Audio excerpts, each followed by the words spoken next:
hangat kita saksikan bersama. Hari ini kita akan melakukan konferensi pers terkait relasi terkait kunjungan dari silaturahim ini.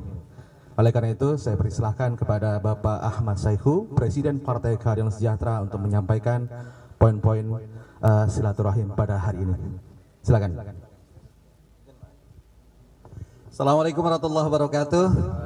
Selamat pagi, salam sejahtera untuk kita semuanya. Sama-sama kita hormati, kita banggakan Pak Sekjen Partai Nasdem beserta seluruh jajaran pengurus dan juga Kang Ilham Habibie, juga seluruh jajaran pengurus PKS yang saya hormati, saya banggakan. Insan pers yang berbahagia. Pertama, alhamdulillah kita bersyukur pada Allah Subhanahu wa taala bahwa pada hari ini kita menjadi sebuah hari yang membahagiakan bagi PKS dengan kehadiran Kang Ilham Habibie. Saya kira ini juga mungkin kunjungan balasan. Dulu waktu beberapa bulan yang lalu kami dari DPP PKS juga pernah berkunjung ke Habibie Center dan banyak mendiskusikan terkait dengan permasalahan-permasalahan kehidupan berbangsa dan bernegara ini. Dan hari ini alhamdulillah Kang Ilham Habibie malah yang hadir di DPP PKS, juga tadi sharing beberapa hal yang terkait dengan bagaimana kita menumbuh kembangkan kira-kira masa depan bangsa kita menuju Indonesia emas.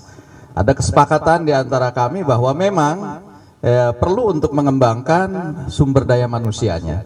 Tentu ini yang sangat menarik, apalagi saya kira beliau ini dalam hal ini memang kita kenal dari terahnya Habibie ini memang betul-betul sangat expert lah dalam pengembangan sumber daya manusia, sehingga ini sangat diperlukan untuk ke depan bisa langsung berkiprah menjadi tokoh-tokoh bangsa ini, melanjutkan kepemimpinan Habibie.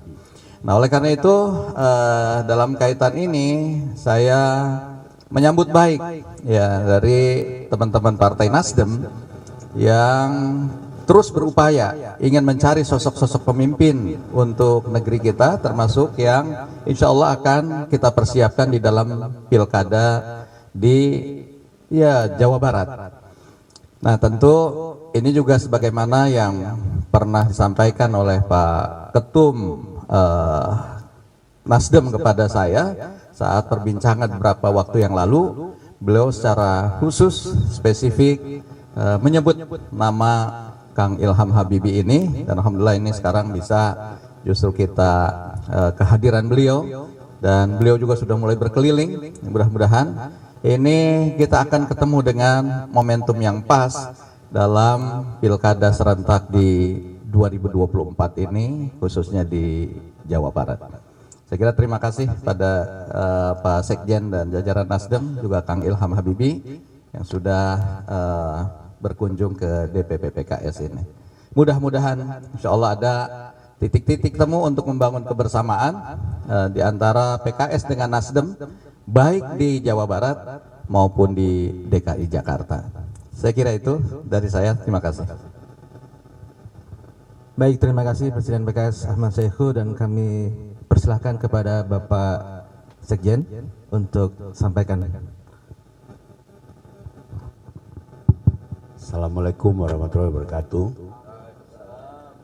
Kantor PKS ini salah satu gedung yang sangat familiar untuk Nasdem.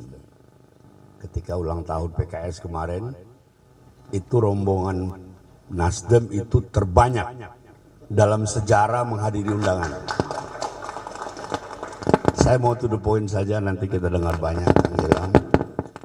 Tadi kami bicara banyak tentang Jawa Barat. Mengapa Jawa Barat? Mengapa Jawa Barat secara khusus menjadi atensi kita? Mengapa Jawa Barat menjadi pilihan Kang Ilham dalam membenahi Indonesia menuju Indonesia emas? Karena Jawa Barat provinsi terbesar di Indonesia. Jawa Barat berpenduduk terbesar di Indonesia. Jawa Barat lumbung industri Indonesia. Dan tidak kalah pentingnya, pesantren terbanyak di Indonesia ini juga ada di Jawa Barat. Nah, tadi kita juga singgung DKI, kita dikejar oleh deadline. Jadi kedatangan kami di sini untuk bersilaturahmi saling melengkapi. PKS meskipun banyak sekali kursinya di Jawa Barat tetap tidak cukup. Apalagi Nasdem yang cuma 7/8. Jadi kalau kita bisa mengulangi success story koalisi 01, kenapa tidak? Itu. Nah, saya tidak mau berpanjang lebar biar nanti kita akan dengar apa visi Kang Ilham. Tadi beliau menjelaskan itu, kita bersama-sama menghentikan beliau seperti ayah Anda. Kalau ngomong tuh nggak ada berhentinya. Terima kasih. Assalamualaikum warahmatullahi wabarakatuh. Baik. Tanpa berpanjang kata, kita persilakan kepada Dr. Ilham Habibie untuk menyampaikan. Terima kasih. Ya, terima kasih. Assalamualaikum warahmatullahi wabarakatuh. Selamat pagi, salam sejahtera kepada kita semua. Terima kasih. Pertama-tama saya ingin ucapkan terima kasih kepada PKS serta jajarannya, terutama kepada Pak Ahmad Saiku dan teman-teman lainnya, dan mohon maaf saya tidak sebut satu-satu. Dan tentunya juga kepada rekan-rekan dari Nasdem, terutama Pak Taslim dan Bapak Ibu lainnya yang sekali lagi mohon maaf saya tidak sebut satu-satu. Yang pertama kali, selain itu, marilah kita panjatkan puji syukur kepada Allah Subhanahu Wa Taala karena olehnya kita berada di sini bersama-sama dalam situasi kondisi ini dan bisa ada kesempatan untuk berdiskusi dan juga menerangkan banyak sekali hal kepada Bapak Ibu sekalian, teman-teman dari insan pers. Jadi seperti tadi sudah disampaikan oleh Pak Ahmad Saiku dan juga Pak Taslim, Jawa Barat memang adalah satu provinsi yang sangat-sangat penting buat Indonesia. Dan itu karena kalau kita lihat masa depan kita, Indonesia emas, itu adalah tinggal 21 tahun lagi. Tapi bagaimana mencapainya? Apa artinya Indonesia emas? Indonesia emas adalah Indonesia yang maju. Nah, kemajuan itu bagaimana mencapainya? Kita untuk itu tidak harus kita jauh-jauh. Kita lihat saja contoh di lain negara seperti apa. Jadi negara apa di Asia yang telah melalui proses menjadi negara maju? Mungkin yang langsung kita ingat adalah Jepang atau Korea. Yang akhir-akhir ini dalam 30 tahun yang lalu ini yang biasa itu Tiongkok. Kalau kita lihat tahun 90-an, Tiongkok masih di bawah kita. Sekarang mereka udah 2 kali di atas kita. Kok bisa? Bagaimana caranya? Nah, seperti tadi sudah disampaikan oleh sangat tepat oleh Pak Ahmad Saiku, kuncinya adalah di sumber daya manusianya. Tapi bagaimana caranya? Apakah hanya cukup mendidik secara akademis itu langsung kita menjadi negara maju? Tidak juga. Mereka itu harus kerja diberi kesempatan untuk berkarya, untuk menciptakan nilai tambah ekonomis. Nah, itu di mana caranya? Kalau kita lihat dari Jepang, Korea, Tiongkok, semuanya menekankan industri mereka. Mereka yang negara industri. Itu tidak berarti bahwa industri hanya membangun pabrik, bukan. Tapi industrialisasi sebuah negara dan bangsa itu sebetulnya sekaligus juga transformasi daripada sumber daya manusia yang terkait.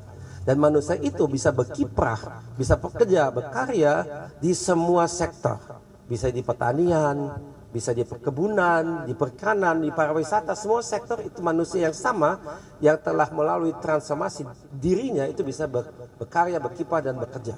Nah, itu yang kita harus lakukan, dan itu Jawa Barat tadi sudah disampaikan oleh Pak Taslim adalah lumbung, bukan saja lumbung padi tapi juga lumbung industri. 55% dari industri di Indonesia ada di satu provinsi yang bernama Jawa Barat. Di lain pihak juga banyakkan SMK di Indonesia mayoritas di Jawa Barat, banyak sekali. Dan jangan lupa sektor akademia, pendidikan, ada UI itu dari Jawa Barat ya, Depok. Kemudian ada ITB, IPB, Pajajaran, Pariangan, Telkom dan sebagainya, banyak sekali. Jadi kita lihat di sini ada industrinya sudah ada. Harus kita perkuat, sektor pendidikan juga ada, harus kita juga perkuat, dan yang penting dalam konteks ini perlu ada kolaborasi antar sektor. Itu yang kadang kita masih sangat kurang di Indonesia. Kita kurang adanya kerjasama di antara sektor pendidikan, akademia, karena disitulah kita lihat adanya penelitian dan pengembangan. Kemudian di industri memang dia kurang komunikasi dengan sektor akademi dan sebaliknya juga kurang. Nah, itu bisa kita perkuat di provinsi Jawa Barat sehingga Jawa Barat bisa semakin maju, semakin sejahtera, dan Jawa Barat dan itu insya Allah mudah-mudahan akan menjadi ujung tombak daripada Indonesia emas itu. Ujung tombak, jembatan, motor, apapun sebutannya, tapi itulah peranan Jawa Barat. Jadi kalau saya ditanya Pak Ilham, Apa yang penting buat Jawa Barat? Itu 3 hal. Lapangan pekerjaan, pendidikan terkait, dan jangan lupa UMKM. UMKM di Jawa Barat banyak sekali. Mereka tidak boleh ditinggalkan, harus dikaitkan dengan pegawai industri ke depan. Jadi mereka bagian dari ekosistemnya untuk menjadi bagian dari kemajuan ekonomi yang insya Allah kita akan lihat di Jawa Barat. Saya kira itu saja karena saya tidak boleh ngomong terlalu panjang nanti sudah diingatkan. Jadi begitu dari saya. Terima kasih atas perhatian. Mohon maaf kalau ada khilaf. Wabillahi taufiq wal hidayah. Wassalamualaikum warahmatullahi wabarakatuh. Baik, terima kasih Bapak Dr. Ilham Habibie ya, spill visi misi tadi itu. Baik, rekan-rekan media, silakan kita akan berikan sesi tanya jawab. Jika ada yang ditanyakan, sampaikan dari media mana dan namanya siapa. Dengan singkat dan jelas. Silakan. Oke. Selamat pagi Pak Saiku, Pak Ilham dan Pak Hermawi. Perkenalkan saya Dayat dari Harian Kompas.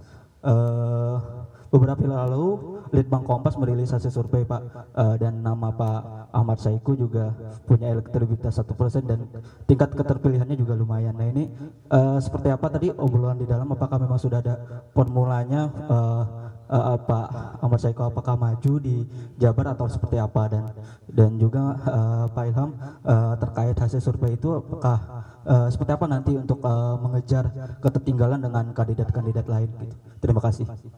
Oke, kita kumpulkan dulu ya, Pak Presiden. Silakan. Ada lagi yang mau tanya? Oke, silakan. Dikasih mic-nya. Baik, terima kasih. Saya Hafid dari Forum Keadilan. Ingin bertanya, tadi disebutkan bahwa ada kesepakatan-kesepakatan. Nah, kesepakatan apa yang sudah disepakati dari kedua belah pihak? Apakah memang ada kerjasama untuk maju di Jawa Barat atau seperti apa? Lalu kalau seandainya ada kesepakatan itu, kenapa memilih misal Ilham Habibie? Terima kasih. Demikian. Oke. Oke, satu kali lagi ada kesempatan? Cukup? Kalau cukup langsung saya oke. Ya, Oke, Assalamualaikum. silakan. Saya Dewi Rahmawati dari detik.com. Mau bertanya juga ke Pak Saiku dan Pak Ilham. Ini kan di Jawa Barat sendiri tadi belum fix untuk PKS memberikan dukungannya gitu ke Pak Ilham. Nah, ini apa aja pertimbangan dari Pak Saiku sendiri? Nah, ini mungkin juga berkaitan sama tadi surveinya Litbang Kompas. Apakah PKS juga lagi mempertimbangkan soal nama Pak RK yang tinggi di sana? Kan ada Pak RK, terus yang keduanya itu ada Pak Deddy Mulyadi. Nah, ini apakah juga lagi dipertimbangkan sama PKS? Lalu apakah tadi di obrolan di dalam dari PKS sendiri apa ada usulan ke Nasdem dan juga Pak Habibie terkait kader PKS yang ingin mendampingi Pak Habibie jika pun nanti akan berkoalisi bersama itu? Makasih. Baik, kita cukupkan 3 dulu. Silakan Pak Presiden, nanti dilanjut oleh Pak Ilham. Baik, pertama terkait dengan formulasi yang tadi ditanyakan ya. Ya namanya survei juga kan menggambarkan sesaat. Mungkin hari ini Bang Ilham belum leading itu, tapi masih ada waktu. Masih ada waktu 4 bulan lagi untuk kita terus lakukan sosialisasi di tengah masyarakat Jawa Barat. Nah, betul tadi formulasi nanti PKS dengan Nasdem ini seperti apa? Nah, ini memang belum pada tataran yang fix ya. Tetapi nanti kita akan bicarakan secara detail dalam kesempatan ke depan. Tapi kalau dari sisi kesepahaman tadi ingin memajukan di DKI dengan di Jawa Barat, yaitu kita sudah memulai itu, sehingga mungkin nanti formulasinya seperti apa nanti kita akan justru tadi saya minta kepada Pak Sekjen juga untuk kita ada pembahasan-pembahasan yang lebih detail ya, termasuk kapan kita akan membuat deadline-nya gitu, sehingga jangan juga ada mengambang terus ya. Kita nanti buat deadline yang disepakati bersama, apakah sampai akhir Juli atau awal Agustus. Nah, nanti dari situ nanti kita akan bisa menyepakati kira-kira siapa nanti formulasi yang akan dimajukan dari PKS maupun dari Nasdem. Kemudian yang kedua tadi termasuk juga kesepakatan-kesepakatan itu yang nanti kita akan detailkan ya antara PKS dengan Nasdem dalam khususnya di dua provinsi ini. Walaupun di beberapa provinsi juga kita sudah menjalin kerjasama yang sinergis di pilkada beberapa provinsi yang lain. Tetapi Jawa Barat sekali lagi tentu ini akan sangat terkait relasinya dengan DKI, ya. Oleh karena itu juga memutuskan Jawa Barat ini mungkin nanti akan terkait juga dengan memutuskan hal-hal yang di DKI. Oleh karena itu sekali lagi ini kita akan dalami lebih lanjut dalam pembahasan ke depan. Ya, terima kasih. Baik, silakan Pak Sekjen dulu. Ya, terima kasih. Tadi di dalam memang kita katakan nanti kita akan bicara, kita akan breakdown kesepakatan besar ini. Tadi yang kita sepakati adalah kita ingin Jawa Barat menjadi gerbong utama menuju Indonesia Emas. Karena apa ya, tadi alasan-alasan sudah dijelaskan oleh Pak Ilham. Kita juga sama-sama memperhatikan tenggang waktu yang semakin sempit, oleh karena itu menindaklanjuti pertemuan Presiden PKS dengan Ketua Umum Partai Nasdem 2 minggu yang lalu. Tadi ditegaskan lagi kita akan segera mengerucutkan, mengkonkretkan khususnya di Jawa Barat dan DKI. Jawa Barat ini kan kita harus kompatibel. PKS dengan kursi yang begitu banyak pun tidak cukup sendiri, apalagi Nasdem. Jadi kita akan terus membangun kebersamaan ini sampai pada titik kita punya kesepakatan bersama. Saya kira itu aja yang saya bisa jelaskan. Terima kasih. Terima kasih. Dari saya tidak banyak tambahan karena semuanya sudah disampaikan oleh Pak Ahmad Saiku dan Pak Taslim. Satu hal saja, tadi ditanya apa yang harus dilakukan untuk memperbaiki situasi dari segi survei. Tentu itu saya kira jawabannya klasis ya, kita harus sering tampil di media, baik media formal maupun yang sosial, dan tentu Jawa Barat dengan 27 kabupaten dan kota itu kita harus ke akar rumput, banyak bertemu dengan orang, organisasi, tokoh, berkunjung ke banyak pesantren dan sebagainya seterusnya. Saya kira itu memang sedang dan akan lebih banyak dilakukan di masa mendatang dalam 4 bulan yang akan datang ini. Sekian dari saya.